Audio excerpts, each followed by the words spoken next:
छोटा सा clip release कर रहा हूँ और क्लिप रिलीज करने की वजह सिर्फ एक चीज़ है कि एक तो सबसे पहले मैं किसी को तकलीफ नहीं देना चाहता हूँ। दूसरी बात ये है कि अगर आप हमारी बात को सुन रहे हैं तो मुझे लग रहा है कि आप बदल जाएंगे। और मैं एक तो किसी धर्म विवाद पे कोई बात नहीं करना चाह रहा हूँ, और दूसरी बात यह है मैं किसी पार्टी के रिलेटेड में कोई बातचीत नहीं करना चाहता हूँ। आप किसी पार्टी के हैं, आपको ये वीडियो सुनना चाहिए।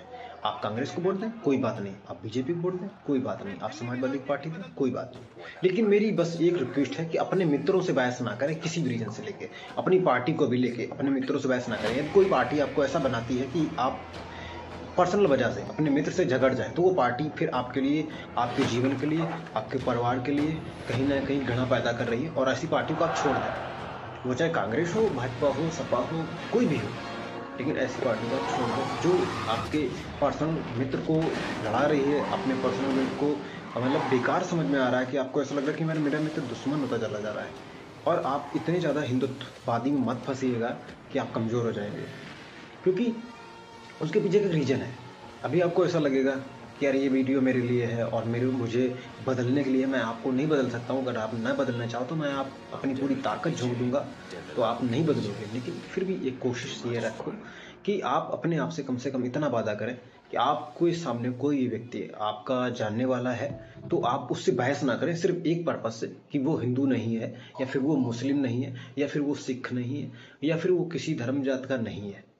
क्योंकि उसके लिए अपना धर्म है और आपके लिए अपना धर्म है। अगर आपको धर्म अपने धर्म से बहुत ज़्यादा प्यार है, सामने वाले व्यक्ति को भी उससे ज़्यादा प्यार होगा।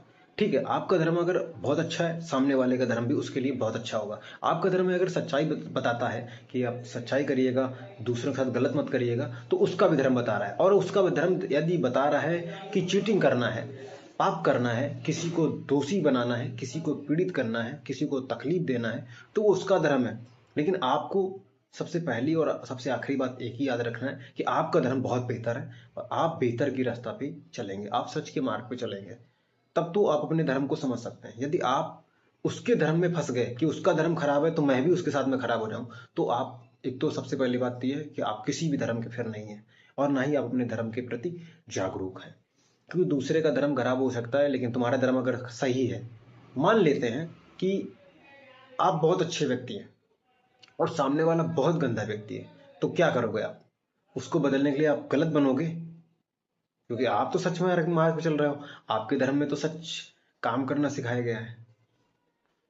सब चीजें बदलनी पड़ेगी ना आपको, नहीं बदलनी पड़ेंगी।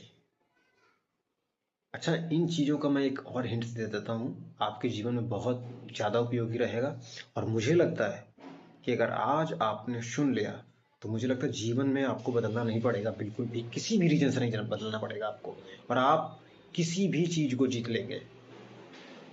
क्या आपने सोचा कभी, अपने मन में कोई सवाल किया कभी कि आप इतने, अगर देश ग्रो कर रहा है, देश तरक्की कर रहा है, देश बहुत आगे बढ़ रहा है, क्या आप पिछले 10 सालों में कोई तरक्की कर पाए?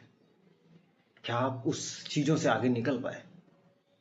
क्या आपको लग रहा है कि हम आगे निकल सकते हैं? अच्छा, आप सोच रहे होगे कि मैं अगले 10 साल बाद निकल जाऊंगा आगे, अब मैं 2047 तक ऐसा कर सकूंगा, कि तो फिर 10 साल में आपने क्यों नहीं कर पाया? अच्छा, आपका टाइम खराब था, समय खराब था। अच्छा, कभी कभी आपको ये भी लगता होगा कि यार मेरे मेरे माँ बाप की वजह से मैं यहाँ पे हूँ। ऐसा बिल्कुल भी नहीं है। आपके माँ बाप ने जो जिंदगी जी है ना, वैसे शायद आप सोच के भी नहीं जी सकते हो, क्योंकि आपके माँ बाप ने जो जिया है ना, वो बहुत बेहतर जिंदगी जिया है। उनका कोई इस टाइम पे, इस उम्र में कोई दुश्मन नहीं हुआ करता था। पार्टी को लेके तो बिल्कुल नहीं हुआ करता था। पर्सनली किसी ने किसी की खेती को जोत दिया है, जमीनी विवाद है, वो एक अलग विवाद होता था। लेकिन पर्सनली पार्टी के लिए कभी कोई ऐसा विवाद नहीं होता था। तो उन्होंने अपनी जो जिंदगी को जिया है वो आपसे बहुत ज्यादा बेहतर जिया है। बहुत सारे लोगों को लगता होगा ना कि मैंने ही बेहतर जिंदगी जी है। मैं बता रहा हूँ, आपका ये सिर्फ भ्रम है। और बहुत सारे लोगों को ऐसा लगता है कि 2014 में देश आजाद हुआ। उनका भी मैं सवाल का जवाब खत्म कर देता हूँ। क्या 2014 में कोई भी ऐसा कोई भी ऐसा व्यक्ति जिसने शहीद होके अपने देश को आज़ाद कराया हो, ऐसा हुआ? और पिछले ज़माने में देखोगे तो बहुत सारे लोगों की आहुति हुई है। लोगों ने अपने परिवार को बर्बाद किया है, तब हम लोगों को यहाँ पे खड़ा किया है।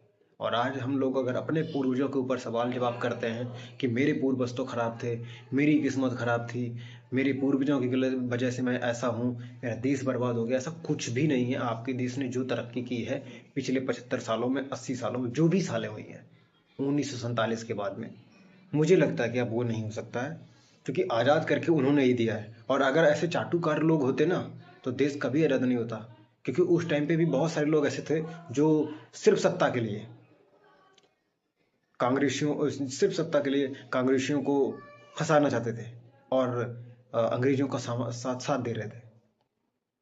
ऐसे बहुत सारे लोग थे और वो लोग आज भी हैं। आज भी उनका यही काम है कि सरकार से सवाल नहीं करेंगे, सत्ता की तरफ अधीन रहेंगे, जूते चाट लेंगे, चप्पल चाट लेंगे, लेकिन सरकार से सवाल नहीं करेंगे, क्योंकि सरकार से सवाल करने की उनकी औकात नहीं है। और जिस व्यक्ति की सरकार से सवाल करने का औकात नहीं है वो देशद्रोही है, बल्कि देश को बर्बाद करने की पूरी साजिश कर रहा है। क्योंकि मैं आपको एक सवाल बताता हूं, बाप अगर बेटा सवाल ना करे और जनता अगर नेता सवाल ना करे तो क्या होगा?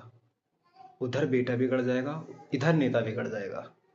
ये बिल्कुल सटीक बात मैं बोल रहा हूँ, अपने एक्सपीरियंस से बोल रहा हूँ, अपने अनुभव से बोल रहा हूँ, और बहुत सारे लोगों की ज़िंदगी को मैंने बदला भी है, बहुत सारे लोग हमसे मिले भी हैं।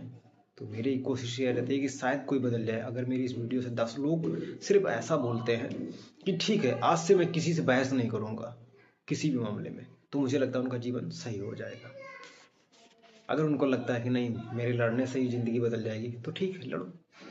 आप ख़त्म हो जाओगे कुछ दिन के बाद में। आपको ऐसा लगता है कि ना मुसलमान आगे निकल रहा है और मुसलमानों से ही मेरा पर्सनल विवाद है, तो आपकी ज़िंदगी ख़त्म हो रही है, क्योंकि मुसलमान ना चमड़े की दुकान खोल लेगा, मूची की दुकान खोल लेगा, कटिंग की दुकान खोल लेगा, कपड़े की दुकान खोल लेगा, हर चीज़ काम करने के लिए तैयार है। आपकी जो गाड़ी खराब होती है उसकी सर्विस करने वालों में से 90% लोग मुसलमान होते हैं। तो वो तो जीवन अपना चला लेगा, लेकिन तुम, जिस दिन तुम्हारी सरकार बर्बाद हुई, जिस दिन तुम्हारी सरकार हटी, तुम किसी भी लायक नहीं रहोगे। तो इसीलिए मैं कहता हूँ, सिर्फ पढ़ो और मेहनत करो, तरक्की करो। अपने माँ बाप से सवाल मत करो, बल्कि सवाल करो तो इस सरकार से सवाल करो, सरकार सवाल करो तो इस सत्ता से सवाल करो। ठीक है? अगर आप नहीं कर सकते हो तो कोई बात नहीं। जय हिंद। तब तक के लिए जय श्री राम, सीताराम, राधे राधे, ओम साई राम, हर हर महादेव, दंड कमंडल।